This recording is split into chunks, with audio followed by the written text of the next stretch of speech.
you are someone who studied in MIT, who has a global experience. So from that point of view, if I says that AI can become a tool of a key factor in geopolitics, because a few years back McKinsey published a report. It categorized countries into four categories: more prepared, less prepared, and every year there is indexes, right, coming out. So if I say AI can be a key factor going forward in geopolitics, what will be your thought on that?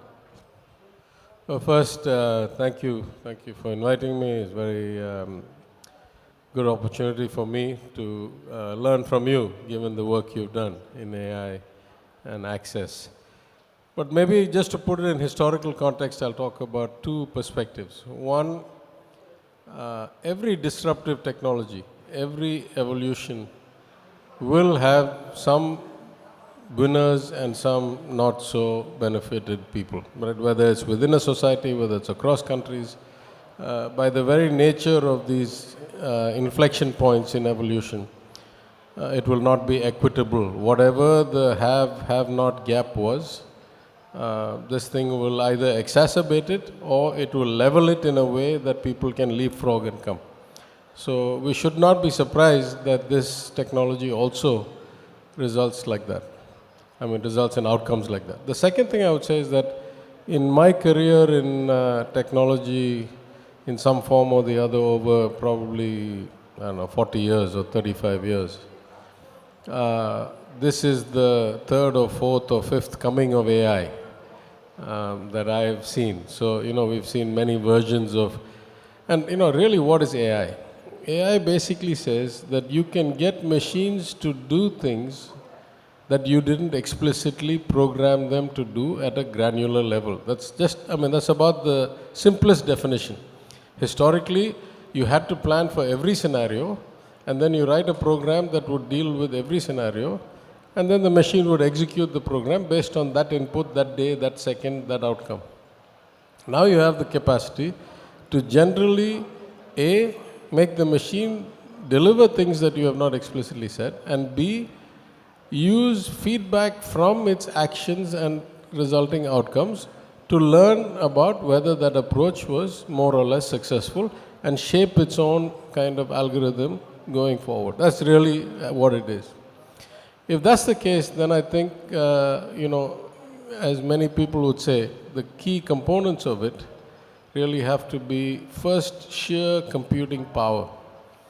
In some ways, that has become much cheaper and much more accessible. In some ways, the benefits of very good technology, like chip design or specific chips like NVIDIA, have greatly outpaced others. And so the ownership of those patented and controllable intellectual capital is a big difference. But in some other ways, it's more democratized because anybody can get access to high levels of computing on the cloud for an hour or 2 hours without having to invest the 100 million it would take to build a real big computing facility, right?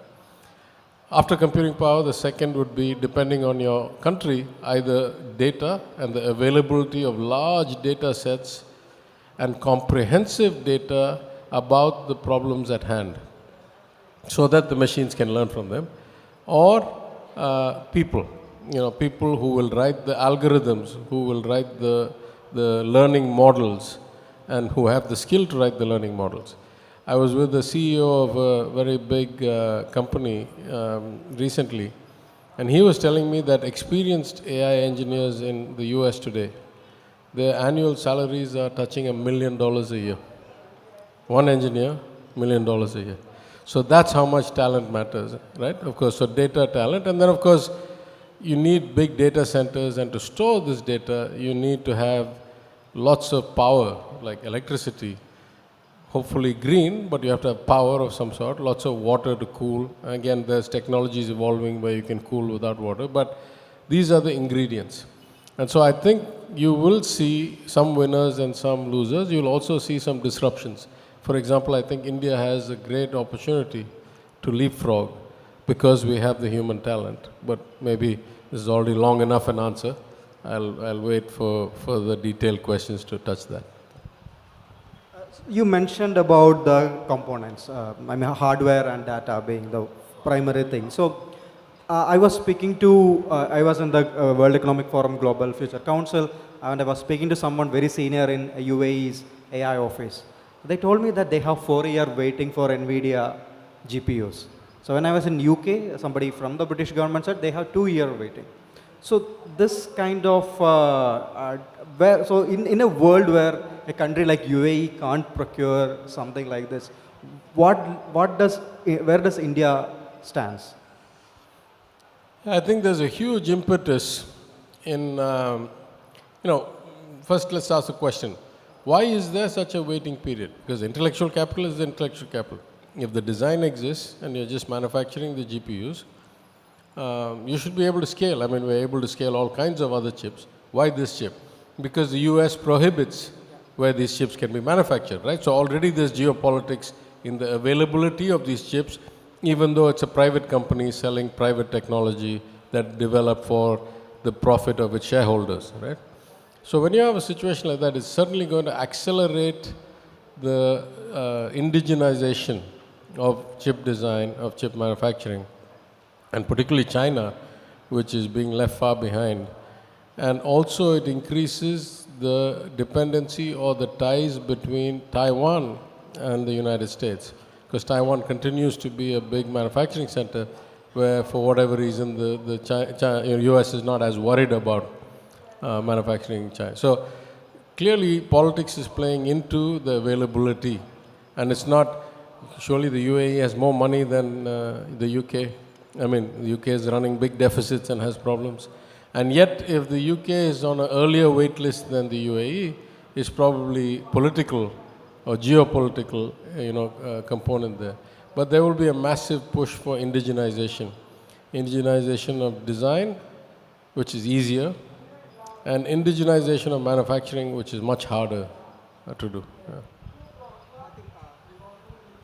I think the national government as well as some of the state governments like Tamil Nadu are pushing for semiconductor manufacturing facilities, semiconductor programs.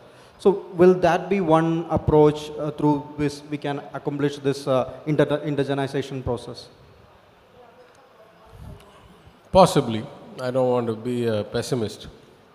But what it takes to manufacture these kinds of advanced chips is a level of skill and an ecosystem. It's easier to design. You can do test, you can do assembly, but if you actually want to do fab, or maybe some can be done fabless, but if you really want to be in mass chip manufacturing, that's not a easily built ecosystem. It's probably 20 years in my basic understanding of it. So though the government has given, the government of India has given a massive subsidy, something like 80% of the total capital. I want to talk a little bit about that as a former finance minister. I think that realistically, the odds that we can become a large-scale manufacturer to suit our needs in the short term, in the foreseeable future, is probably not high. But I would say two things. One, geopolitical alignments mean a lot. Just like the UK gets to go ahead of the UAE, our relationship with the US in the right context could certainly accelerate. And we have something to offer the US that most people don't. We have the scale of human capital and the ability to bring them up to speed into production quickly enough. Because surely if somebody is getting paid $1 million a year, it's a supply constraint. There's not that many people capable. The market will level itself out at some point. Going back to that one micron factory, where government of India, has played politics in multiple ways. One, to place it in Gujarat. Two, to give such a massive subsidy. I say this again, independent of politics or party or state or federal. I'm not for giving large-scale subsidies to manufacturing companies. I'm okay with giving incentives. I'm okay with giving some level of subsidy. But once the subsidy becomes so big, then the people ought to have upside, right? If it crosses some level, like in this case, I think it's 75% of the total cost or something. At that point, the people should be shareholders in this venture, right? Subsidies mean I give it and I don't get anything back. I get some secondary benefits, I get the ecosystem, I get secondary employment, I get OEM creation. That's okay up to a certain level. But at some point, we should have equity interest, ownership interest. Say, if it does fantastically well, let the people benefit from the multiplier effect of the financial outcome. Because 2 billion or 3 billion in any state today is not a small number of the annual budget or even the annual subsidy amortized over many years. So I personally don't think that was a good trade, but time will tell. Yeah. So one big challenge, I mean, I work mostly in the space of AI ethics, and what we have seen is the current major tools, let's take ChatGPT, which is how all the publicity. These tools are, even though developed by companies in the valley, many of its components, let's call the word components, comes across the world. Like the annotation happened in Kenya, the chips are from Taiwan, all those things. But there is a growing tendency for when it comes to regulation, AI ethics norms, or any sort of policy work to be this Eurocentric and US centric by the virtue of they taking the lead, maybe, right? We're seen with GDPR and now with EU Act and all. How do we ensure that the rest of the world, the global south, or India being a key player in the space, will get its way of doing things also considered when it comes to a global regulation? Yeah, I mean, I don't want to sound like a broken drum, but I still believe that we are seeing roughly the same pattern play out on AI regulation as we did, let's say, in social media regulation, as we did in a whole series of innovations, in the sense that the bulk of the innovation and evolution comes out of commercial companies that are funded and based in the US. The work may come from anywhere, the people may come from anywhere. The companies are listed and therefore capitalized in the US. The regulations almost always come out of Europe much more than they come out of US, because Europe is much more kind of public good oriented, and the fact that you have a union of countries gives them the kind of heft that any one country doesn't have in its global standing. And then you find the rest of us have to take one lead or the other and go. So from a regulatory standpoint, I would say Europe is much more intent and advanced in its progress on regulation, though it's still early stages because the technology is evolving so dramatically, it's hard to predict what is coming. And the US, because of the efficiency of its market and its ecosystem of innovation, is going to lead this. But I'll actually put it a different way. I would say rather than any other technology in the last kind of 20, 30 years, with the possible exception of the internet, and even then I only say possible exception, because to really benefit from it, you needed to have equal access to the internet, which we didn't have. We don't have now. But therefore, even in a league of its own, I think this disruption, this inflection point, this new S-curve, offers countries like India a chance to leapfrog and really become leaders in their own way. Because other than large amounts of data, other than high levels of computing power, everything else is human generated, either voluntarily or involuntarily. Involuntarily because you're getting the data about people. We have lots of people, we have lots of data. And voluntarily in the sense that people who have the capacity to write these models and teach these machines or teach these self-healing or self-learning or self-advancing algorithms, we can teach this kind of approach to development, which is completely orthogonal almost, with completely different vector from the historical model of programming that used to go into IT, right? So we have the opportunity. If there's one thing that the government, whether it's Tamil Nadu or India, can do, I would say it's probably find ways to get shared or public access large levels of computing power, right? State level, central level, really good machines that can be hired or allocated based on incubation, selection, That I think would make a meaningful difference, because people we can educate them rapidly enough, and it's a new paradigm, so it doesn't require the old things to be learnt or unlearnt before they come. So I would say here's a chance for us to actually disrupt. I'm not sure we're going to do it out of chip design or chip manufacturing, but we could possibly find ways to get a few very high capacity, computing centers and use that to drive change. So coming back down from a global scenario, I think one of the best aspects, I don't know how many of you know, is that AI tools has been used regularly in many state governments and central government as a tool for empowering the people, right? The rural Indians, providing accessibility. For example, from your state itself, there is a e-Parway program, which is a cataract detection tool that works on a mobile phone, which can identify the level of cataract by taking pictures of the eye. Similarly, there is Uravan app or from other states as well. Telangana has a pensioner identification tool, so many tools. So this way of empowering people, this way of providing, another good example is Jugalbandi. So it's a WhatsApp-based bot where you can record your voice for government programs. To know your government programs, you record it in your local language, send us a voice message. It will take the sound bite, run it through the Bhashani layer, then extract the text, run it by the chat GPT and provide the answer.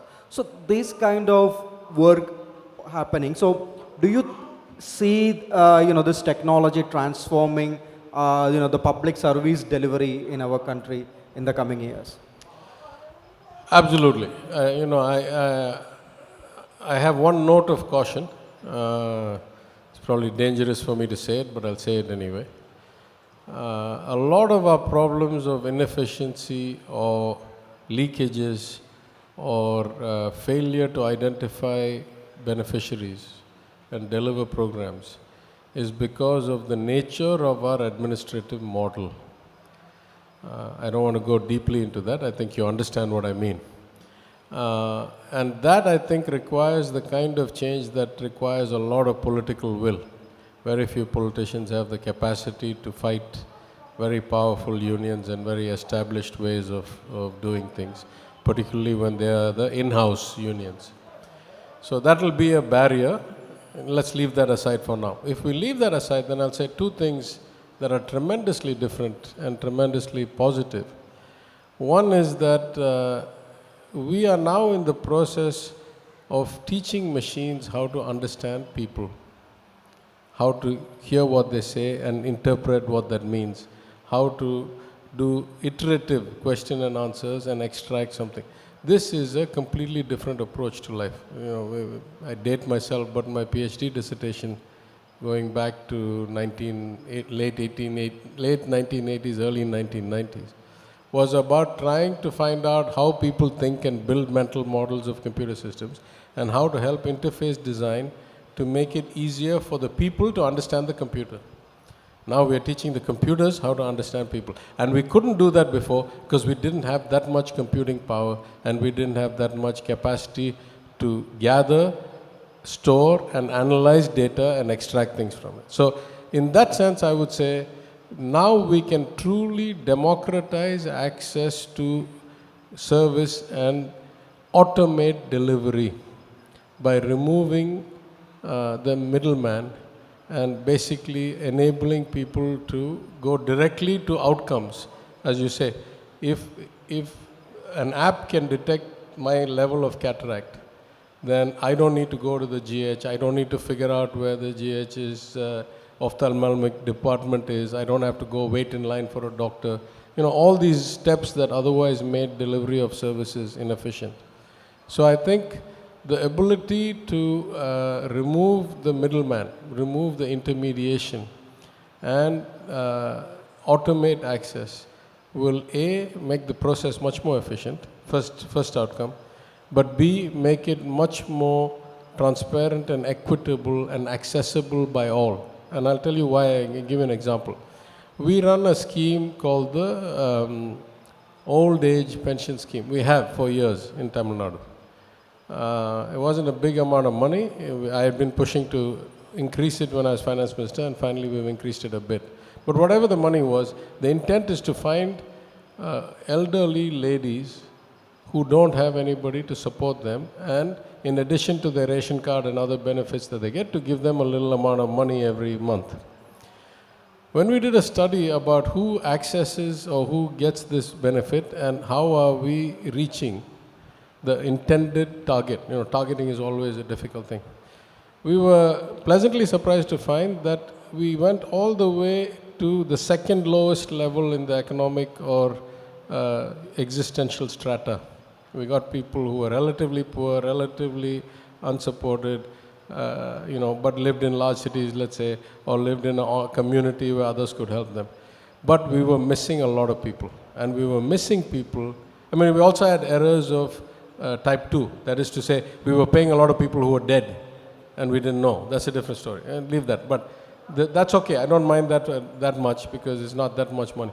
But what bothers me a lot is what we discovered, that we were missing people who were the most in need. They were most in need because they had two characteristics. One, they were not, I don't know what the right word is, they were not in circulation enough to truly understand what was happening around them and be able to access a smartphone or a government office, or to understand. So they were at that level of education and circumstance that they didn't have, they didn't realize they were eligible for a benefit, or if they realized, they didn't know how to get there to avail it. And the second, overwhelmingly, was that they lived alone. So there was nobody in that house or in that neighborhood or in that building from a different flat who could say, you're eligible, come, I'll take you and I'll get you done.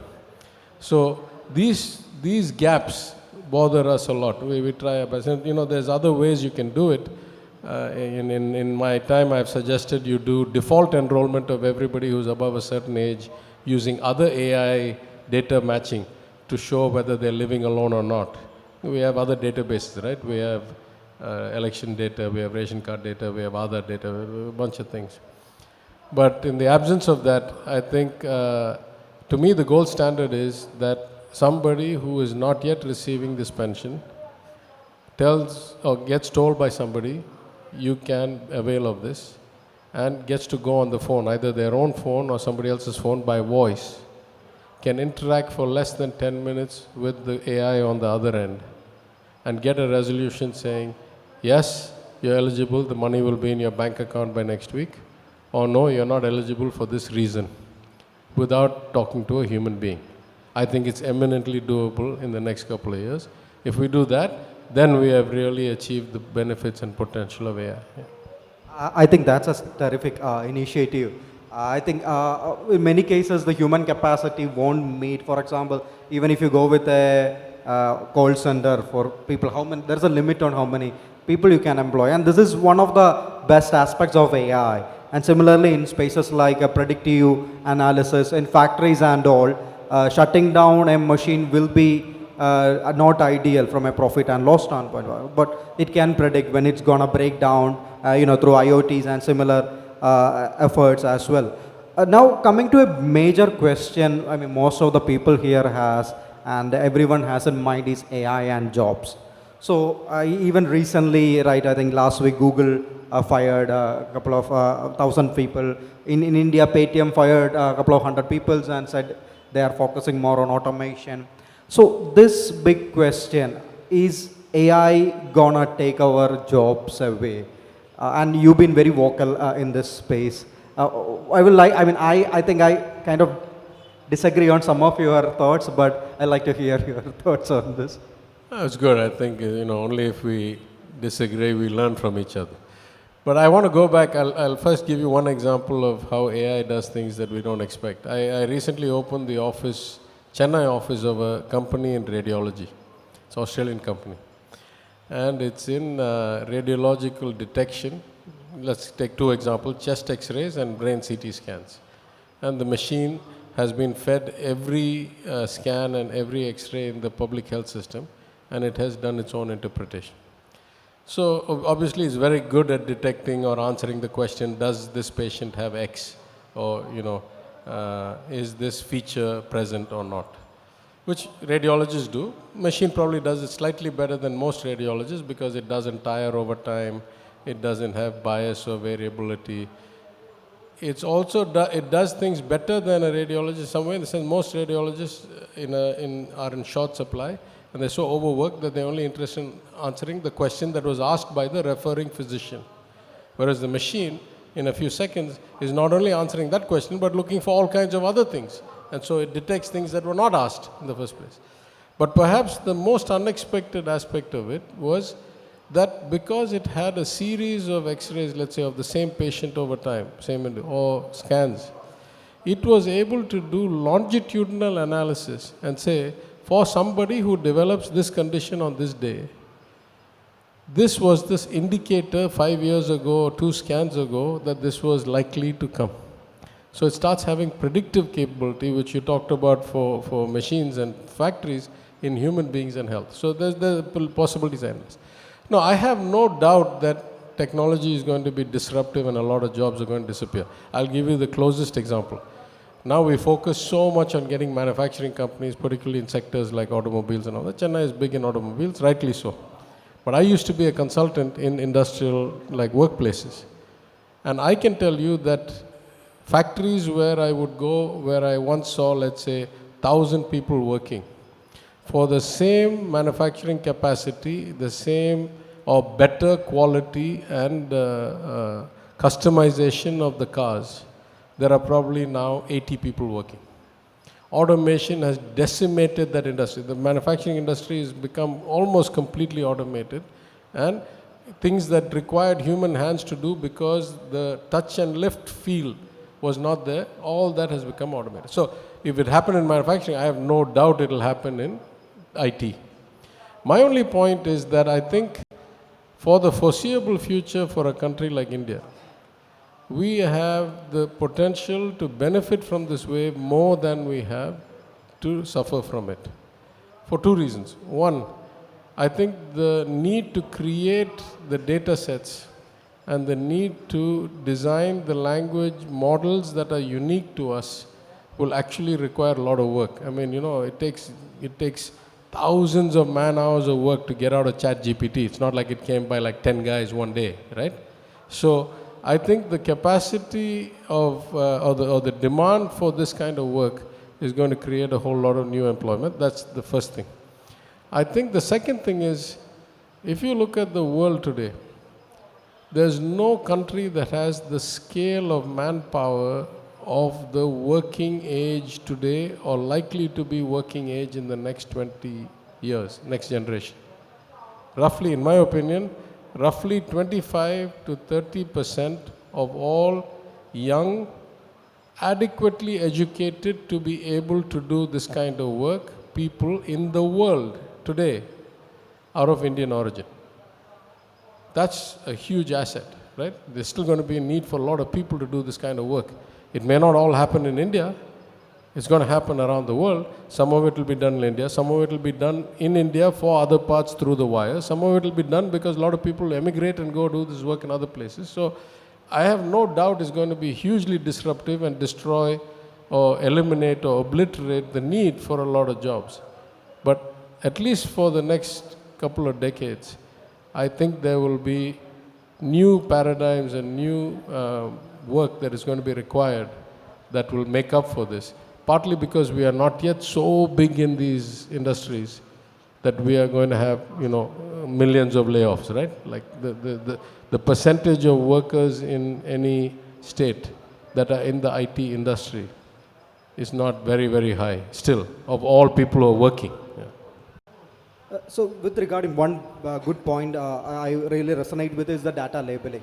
So data labeling has become its own sector, and there is this organization called KADHA, which run by this gentleman called Manu Chopra. So they actually work with local NGOs in rural India, and they provide a program on phone where housewives and others can annotate data, voice data, so they can listen. And the best part is that once you made an earning of $1,500, your turn is done. Somebody else in the village should learn. So that's a very noble way of doing. At the same time, we have seen data labeling happened in Kenya by Sama for ChatGPT, which was very brutal, underpaid situation. So it's a unstoppable, undeniable fact that we are going to dominate the global workforce in the coming decades. And many of the students now coming into the college or graduating soon. So they will be heading to a different reality than where you were, I was. So they're going straight into a generation of chat GPT where, even nowadays nobody's Googling. They are just using chat GPT. So in such scenario, how do we ensure that this 20 crore, 30 crore young population now coming out of college, they are well prepared for this AI revolution? That's a very good question. I mean, again, I'd say that this is not the first time this happened, right? Like when I graduated college, forget school, when I graduated from NIT Trichy, there was no email, there was no internet. We still found our way to the US and did other things. But there's a generation like me who were pre-email, pre-internet. There's the next generation who were email, internet, but not social media. There's a generation that was social media.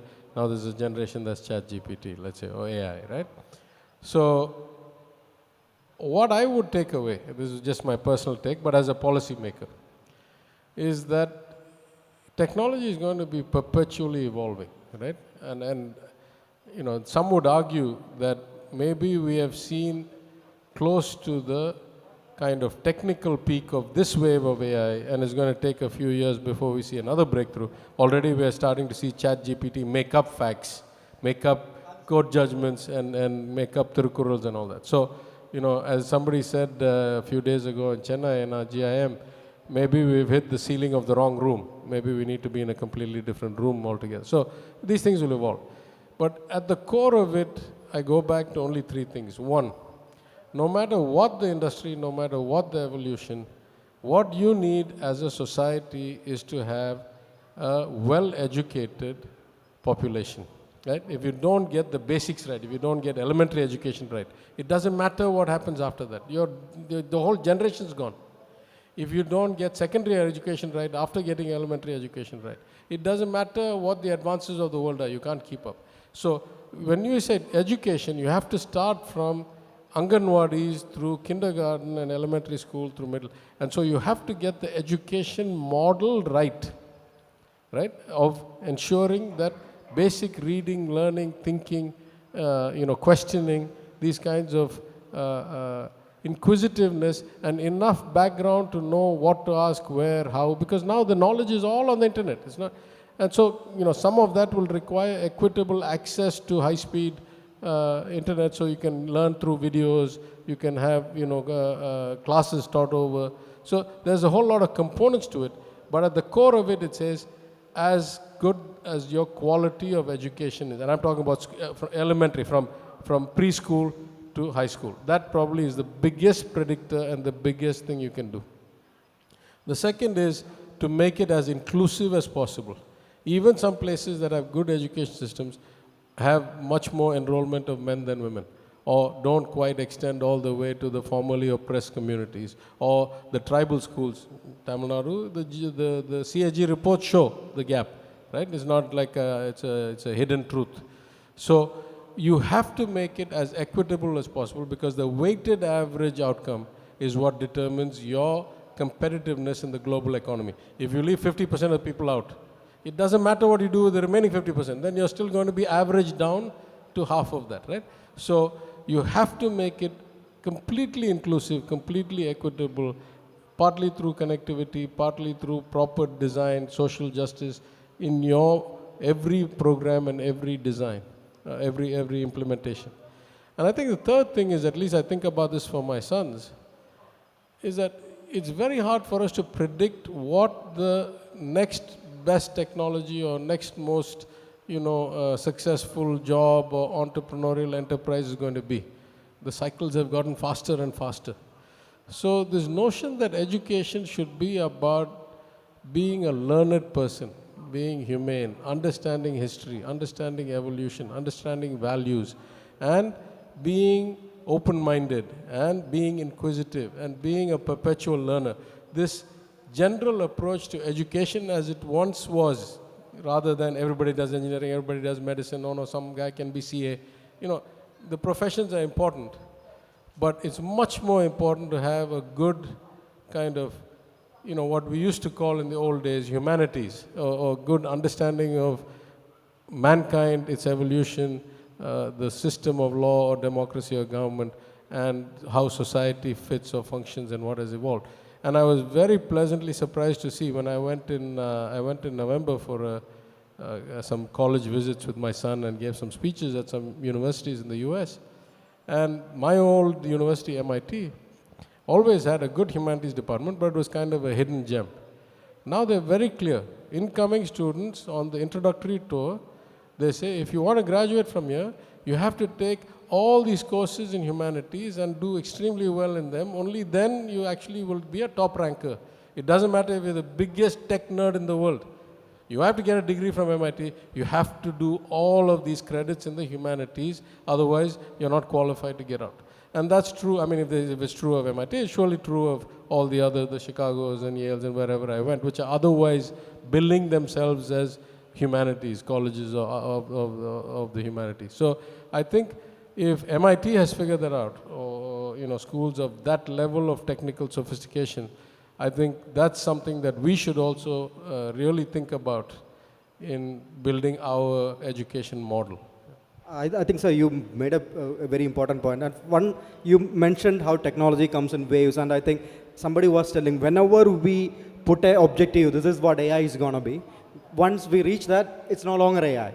So we've been moving, for many decades in that line. And secondly, the need for the overall comprehensive education, like what MIT you mentioned.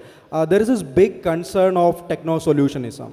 If there is a problem in technology, there is this tendency to add more technology to solve it. For example, bias in AI. So in US, we have seen racial bias in AI models.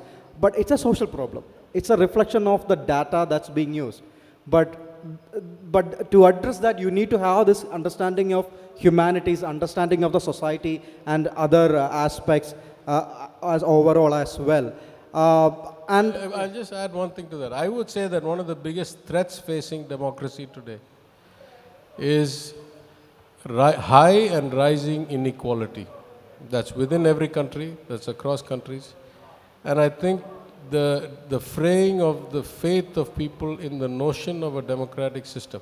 That's true in countries like India, where we're seeing increased authoritarianism keeping on getting re-elected. That's true of a country like the United States, where somebody who basically, tried to disrupt the process is now very likely. It's true of Eastern Europe, it's true of Western Europe, it's true. So this decaying of the structure of democracy and the fabric of democracy in people's minds, I think is an outcome. It's an outcome of many things, but at least in most countries, the common factor is huge and rising inequality. The problem with these kinds of technological advances is that they are inherently going to exacerbate these unless you have specific policy to avoid that, right? Like this bias in the AI engines. Only after it manifested itself, somebody started looking at it, right? So nobody said ahead of time, if all the data sets are biased, the engine is also going to be biased, right? So I think that's another reason why you must have a very equitable and social inclusion focused approach to anything you do, because every disruption, every technology will inherently make the winners bigger winners and those left behind further left behind. That's the risk, and you have to really think about that every time you do something. Yes, sir. And there is the other factor also. There's a lot of fear factor of technology. For example, we have seen worry in using of facial recognition software or misinformation. So the World Economic Forum the other day came up with a report, global risk report, and after climate change, misinformation is the second largest threat they have seen.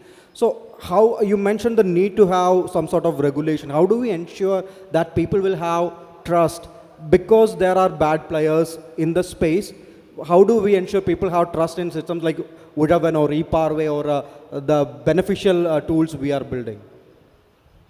It's a very difficult subject, right? Because on the one hand, I'll give you the worst of it, but I'll tell you the easier dilemma. The easier dilemma is, on the one hand, you don't want to curtail the freedom of speech. On the other hand, you certainly don't want to give carte blanche to people who are propagating bad information, right? Some of it the market can do. You now have these Twitter, the what do they call them, where people in the community can come and say this is wrong. Huh? No, in Twitter there's a feature now. Yeah, you can come and say that though this person posted it is wrong. Yeah, fact check version, and some of it is. But the real threat, and that's the biggest threat by far, is state-sponsored misinformation. And that is happening in a lot of places, right? It's state-sponsored misinformation, and some of it is maybe visibly state-sponsored, but a lot of it is state-sponsored and, through third party. So then you have a real problem because the state is not going to crack down on it. It's the one that's actually doing it. And it is actively doing it for the sake of targeting or polarizing or for some bad, motivation or for suppressing. Like in China, they have these, what do they call, social scores or something, where the system is automatically, identifying who's pro-regime, who's a good citizen, and who's anti-national, so to speak, right, in Indian context. So when the state itself goes into these kinds of things, because that's the first step is identifying. The second step is discrediting those that are identified using some information that you can propagate. So, it's going to be very hard, but I think it will require regulation. It will require global regulation, in my opinion, rather than just because these days you can't control who sees what. It will require some changes to the legislation because a lot of these things are not prosecutable today. But it will definitely require the equivalent of community kind of validation, right? Because we have become so polarized now that everybody lives in their own ecosystem. It's not quite that bad in India yet, but if you look at places like the US, so much of your life is available in data that the news feeds, the social media feeds, all of them are only feeding you what you want to see, what they think you want to see. Echo chambers. Yeah, creating echo chambers that are widening the gaps and accelerating the kind of cult formation, right? So it's very hard to imagine companies whose inherent motive is profit. I mean, you just work backwards, right? Facebook is not running for anybody's health. It's running to make money. If it's running to make money, its most beneficial outcome is to increase the utilization of Facebook with people so they can sell ads and sell the ratio of eyeballs as a way of bringing advertisers. If they want to increase the time you spend on it, they want to put what they think you want to see rather than what is true or what is fair or what is contrary to your point of view. So it's hard for me to imagine commercial players ever voluntarily trying to break this cycle. In fact, they are active propagators of misinformation or disinformation or echo chambers. And so I think it will require a broader community engagement in some way with regulation at the international and national level. In some cases, the EU has been at the forefront of these things. And so that's a good sign, I think, because if you're waiting for the US, sometimes the US puts commercial interests above other things. No, not sometimes. Always the US puts commercial interests above other things. So, sir, before we go to the audience question, one last question is, you mentioned how technology has been changing during your lifetime, right? From internet, computer and all. And there is this big reality that we can't predict where the technology is gone ahead because ChatGPT came like a year ago and Midjourney, everything changed the landscape. And there is this story that in 1883, Times of London ran a survey. They brought out the smartest people from the Europe and they asked them, how does our cities look by 1930? How will our cities look? In 50 years, what will happen? So they finally analyzed and said the streets of London and New York will be filled with horse manure because they anticipated increased use of horse carriages. But few years later, Carl Benz invested the combustion engine, and by 1917, the last horse carriage ran in New York. So it's a fool's endeavor to predict how things change. But in a world where things are evolving faster than that, how do you think our policymakers do you think how we can catch up with that? Yeah, I think for the foreseeable future as it was in the past, uh, private enterprise, the profit motive, capitalistic instincts, and the thirst for innovation will always outstrip regulatory models, always, in every field, in finance, in technology, everywhere. Right? The natural incentive alignment is such that regulators and lawmakers always play catch up. It's very hard for us to, and policy makers basically.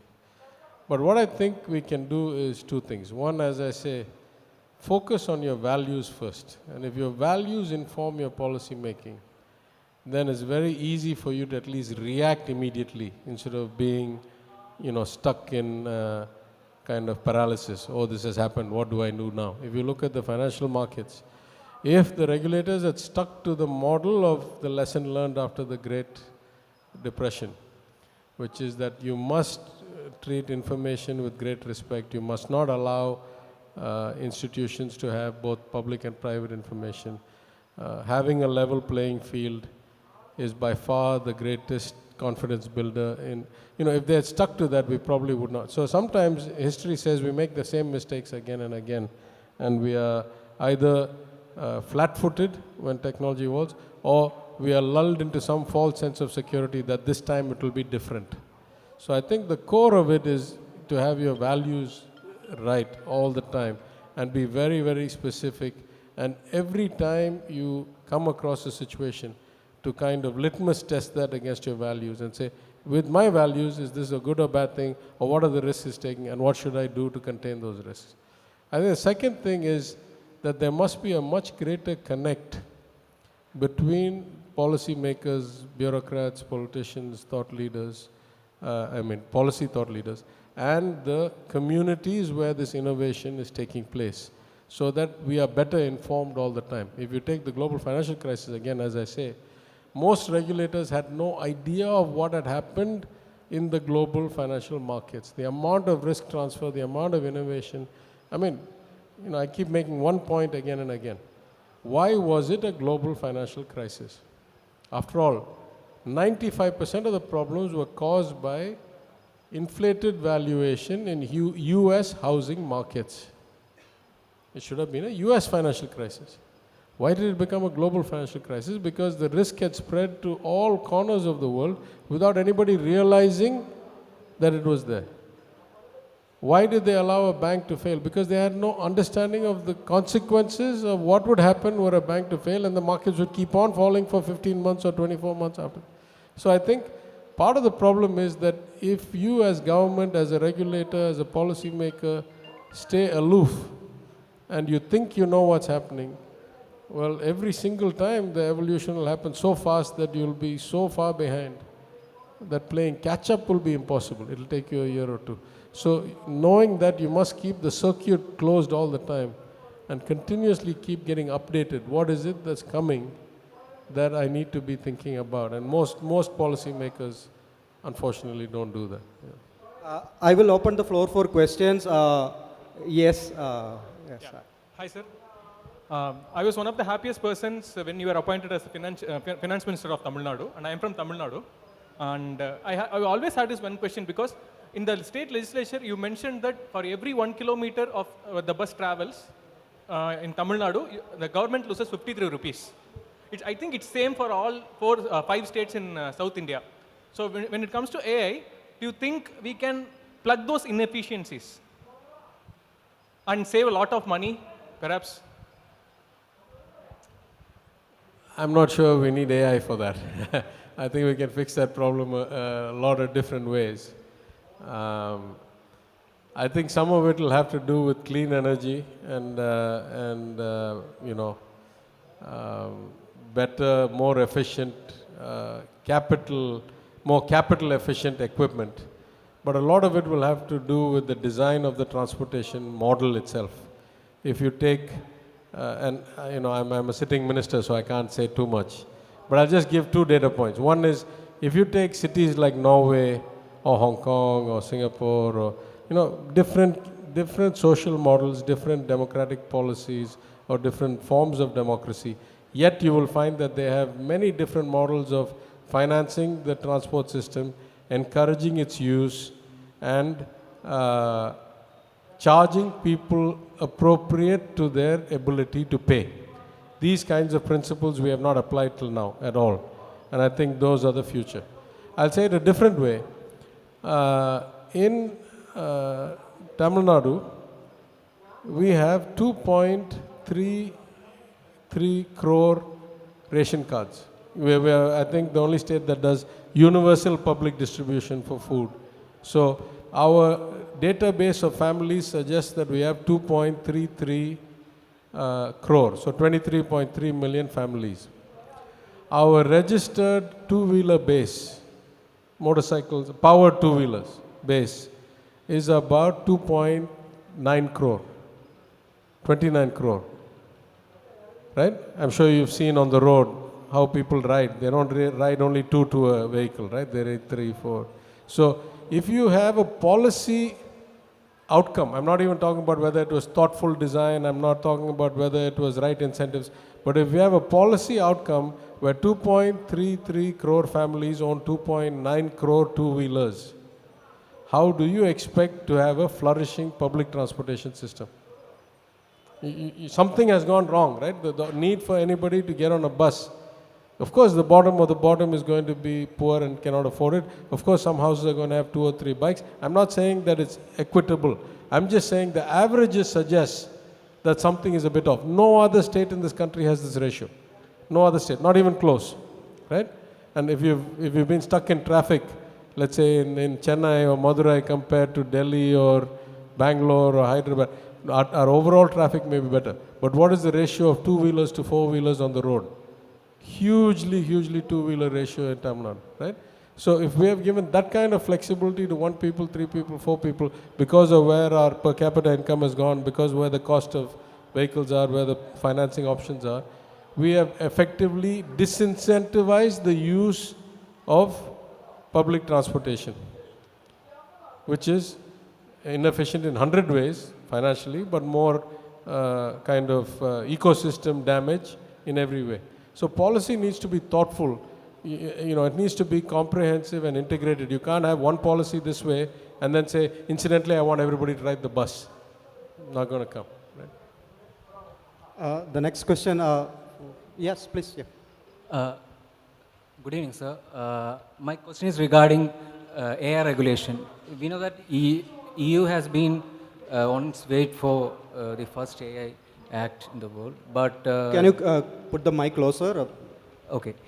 EU has been on its way to regulating AI, but there have been some hiccups regarding the how it should be regulated, and there have been criticism that AI Act is a bit more stricter in the sense it cannot be used, AI cannot be as used in commercially.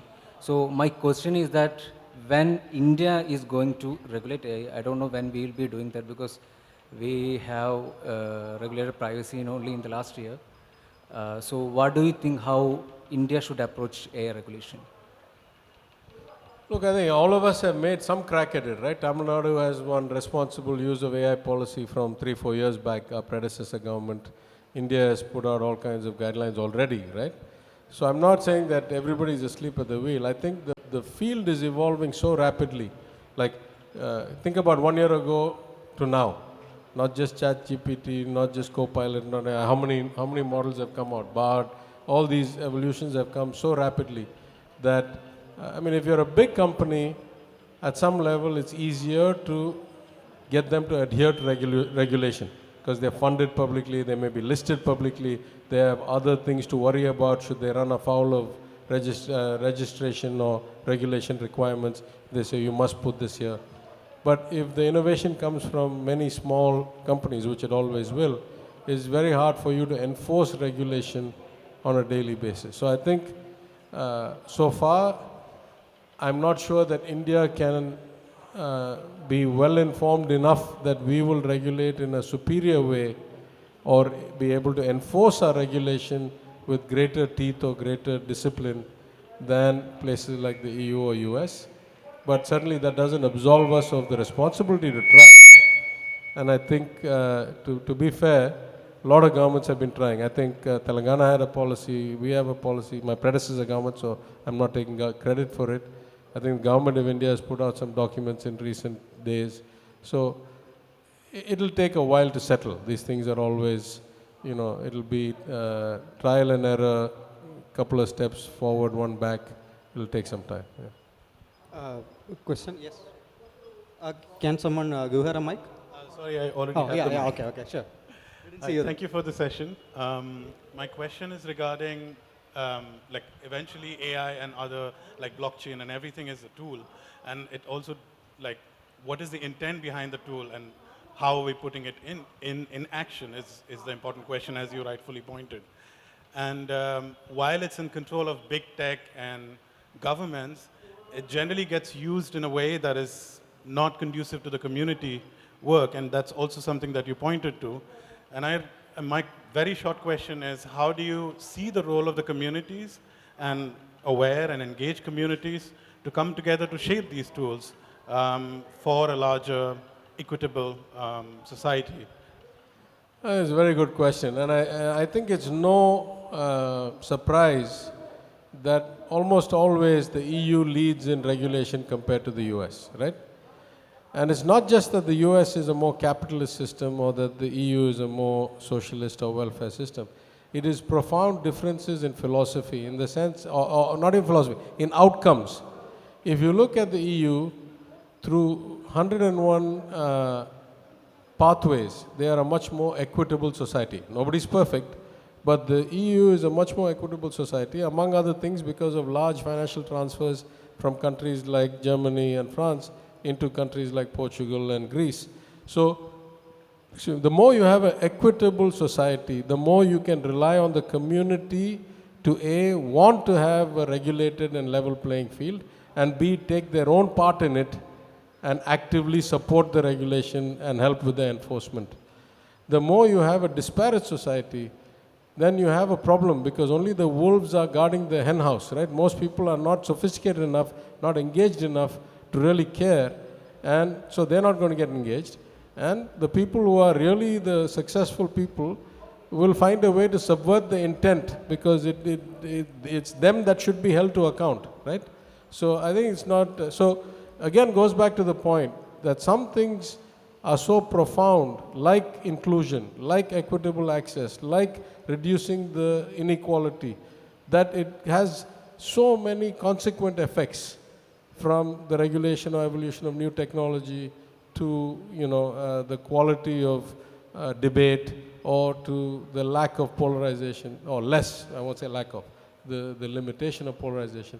So I think as policymakers, that's the lesson really we should take away.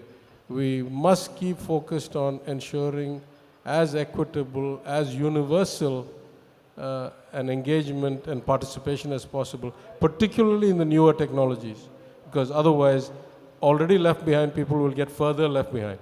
But in that sense, I would say things like AI are a way for us to completely direct the youth in a different direction. I was just having a conversation with Jibu earlier, that now I think we should start teaching these new approaches to data programming, to algorithms at elementary schools. We shouldn't wait to do skilling of engineers. We should start a different awareness program, because we need this to be understood by everybody, by the masses, not by the elite. So it might be an opportunity for us to use this paradigm shift or this inflection point to actually lever up a lot on a more equitable society, a more informed community that takes a more active role in demanding and enforcing regulation. So thank you very much. I think we had to wrap up. Thank you very much, sir, and thank you very much everyone for joining this conversation. It was a pleasure talking to you, sir.